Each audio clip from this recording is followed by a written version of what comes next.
జూబ్లీస్ లో by elections అయితే వస్తున్నాయి. ఆ బై ఎలక్షన్స్ లో కూడా కాంగ్రెస్, బీజేపీ, బీఆర్ఎస్ అని హోరాహోరీగా ప్రతి ఒక్కరు కూడా డోర్ టు డోర్ క్యాంపెయిన్ అయితే చేస్తున్నారు. మన దగ్గర ఇప్పుడు సత్యనారాయణ యాదవ్ గారు ఉన్నారు, షేక్ పేట్ కంటెస్టెడ్ కార్పొరేటర్. మనం మాట్లాడదాం అసలు ఏ పార్టీ గెలవబోతుంది, ఏ పార్టీకి ఎక్కువ ప్రయారిటీ ఉంది ప్రజల్లో కావచ్చు, ఆ గ్రౌండ్ లెవెల్లో కావచ్చు, ఏ పార్టీని ఎవరు గెలిపిద్దాం అనుకుంటున్నారు దానిపై కూడా మనం మాట్లాడదాం. నమస్తే అన్న. నమస్తే అమ్మా. ఎట్లున్నారు అన్న? బాగున్నాను చాలా అన్న. ఈ జూబ్లీ బై ఎలక్షన్స్ వచ్చినాయి. నవీన్ కుమార్ యాదవ్ గారు అత్యంత మీరు సన్నిహితుడు కూడా, ఎట్లుండబోతుంది ఈ డివిజన్ లో ఈ కంటెస్టెడ్ గా పోటీ చేస్తున్నారు చాలా మంది కూడా, ఎవరు గెలవబోతున్నారు, ఏ పార్టీకి ఎక్కువ ప్రయారిటీ ఉంది? మీరు బీఆర్ఎస్ చూసారు, బీజేపీ చూసారు, అలాగే మళ్ళీ కాంగ్రెస్ కూడా చూసారు. అసలు ఏ పార్టీ గెలవబోతున్నారు?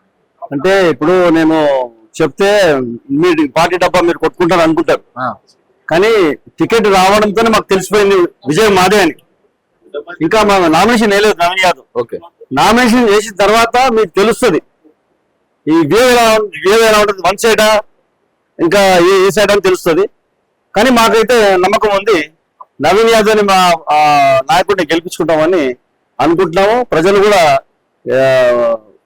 తండగా బాగా వస్తున్నారు, చూస్తున్నాము. యాదవ్స్ కానీ, ప్రతి ముద్దిరాజు కానీ, క్రిస్టియన్స్ కానీ, సిక్కులు కానీ అందరూ వచ్చిపోతా ఉన్నారు ఇక్కడ ఆఫీస్. అలాగే మాగంటి గోపినాథ్ గారు కాల మరణం తర్వాత మాగంటి సునీత గారికి కూడా టికెట్ ఇవ్వడం జరిగింది. నేను మాగంటి గోపినాథ్ దగ్గర కూడా పనిచేసినారు. అలాగే బీజేపీలో కూడా మొన్నటిదాకా ఉండే వచ్చినారు కదా. అసలు ఎవరు వాళ్ళు గెలిచే అవకాశం కింద కూడా లేదా?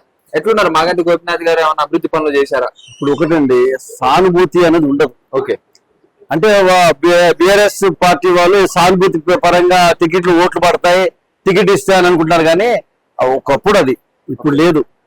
అసలు మాగంటి 3 సార్లు ఎమ్మెల్యే అయ్యి జూబ్లీస్ కాన్స్టిట్యూన్సీకి ఏం చేశాడని? ఎక్కడ వేసిన గొంగళ అక్కడే ఉంది కదా. ప్రజలు ఇబ్బంది పడతా ఉన్నారు కదా, ప్రజలు హ్యాపీగా ఉన్నారా? ఆ పీజీఆర్ పేరు చేరిపోయాడా? లేదు కదా. మళ్ళీ ఈరోజు బై ఎలక్షన్ వచ్చినాయి, కానీ ఆ అమ్మాయిని ఒక రాజకీయ పరంగా వాడుకుంటున్నారు అంతే తప్ప ఇది కరెక్ట్ డిసిషన్. రేవంత్ రెడ్డి తీసుకున్న డిసిషన్ నవీన్ యాదవ్కి ఇవ్వడము. ఆమెకి ఇస్తే ఆమె అందరూ కూడా ఏమంటున్నారంటే నవీన్ యాదవ్ ఎంఐఎం పార్టీ తొత్తు, ఎంఐఎం పార్టీ కాంగ్రెస్ పార్టీ నడిపిస్తుంది, కావాలని చెప్పి ఎంఐఎం పార్టీ సపోర్ట్ ఉంది, కాంగ్రెస్ ఏమి లేదని చెప్పి కూడా అంటున్నారు. అలా ఏం లేదండి. నవీన్ యాదవ్ గత 10 సంవత్సరాల నుంచి సోషల్ మీడియాలో బాగా యాక్టివ్ ఉన్నాడు. సొంతంగా డబ్బు ఖర్చు పెట్టి తన వంతు సహాయం ప్రజలు చేశాడు కాబట్టి ప్రజలు ఈ రోజు ఆయన్ని ఎన్నుకుంటున్నారు, బ్రహ్మరథం పడుతున్నారు. ప్రతి చోట ప్రతి డివిజన్కి వెళ్ళినా కూడా నవీన్ యాదవ్ అని అంటున్నారు. కానీ మేమే ఆశ్చర్యపోతున్నాం, చిన్న ఏజ్ అబ్బాయి, ఇది ఇంత ఏజ్ లో ఇంత పేరు సంపాదించలేదని మేమే షాక్ అవుతున్నాం. ఓకే, అలాగే బీజేపీ పార్టీ కూడా ఇన్ని రోజులు కూడా ఒక అభ్యర్థి లేడు పోటీ చేయడానికి అని చెప్పారు, జూబ్లీస్ లో పోటీ చేయడానికి లేరని చెప్పారు. ఇవాళ దీపక్ రెడ్డిని కూడా అనౌన్స్ చేశారనమాట బీజేపీ పార్టీ వాళ్ళు. ఎట్లుండబోతుంది అంటే ఇంతకు ముందు 25,000 ఓట్ల దాకా వచ్చినాయి, ఇప్పుడు ఎన్ని ఓట్లు రాబోతున్నాయి, గెలవబోతున్నాడు అని చెప్పి కూడా ధీమా వ్యక్తం చేస్తున్నారు. దీపక్ రెడ్డికి నాకు తెలిసి ఒక 5,000 10,000 రూపాయలు ఉంటాయి ఓట్లు.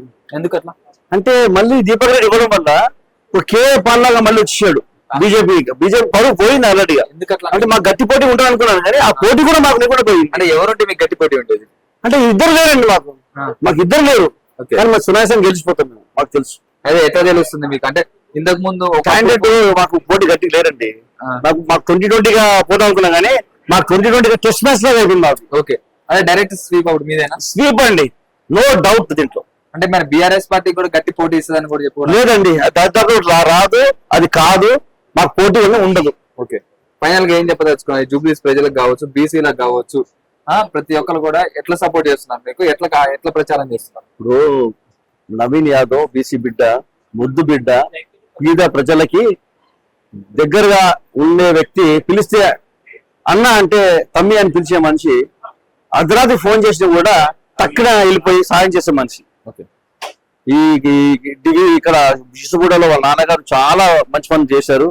వాళ్ళ ఫ్యామిలీ అనేది ఇక్కడ సహాయం అనేది ప్రజలకు చాలా చేశారు వాళ్ళు. సరే ఈరోజు పొలిటికల్ గా కొంచెం ఎక్కువ సహాయం చేద్దామని చెప్పి పొలిటికల్ గా వచ్చారు, కానీ నాకు తెలిసి ఆయన గెలుస్తారు కూడా. Okay, thank you. షేర్ చేయండి, లైక్ చేయండి, సబ్స్క్రైబ్ చేయండి. మరిన్ని వీడియోల కోసం బెల్ సింబల్ పై క్లిక్ చేయండి.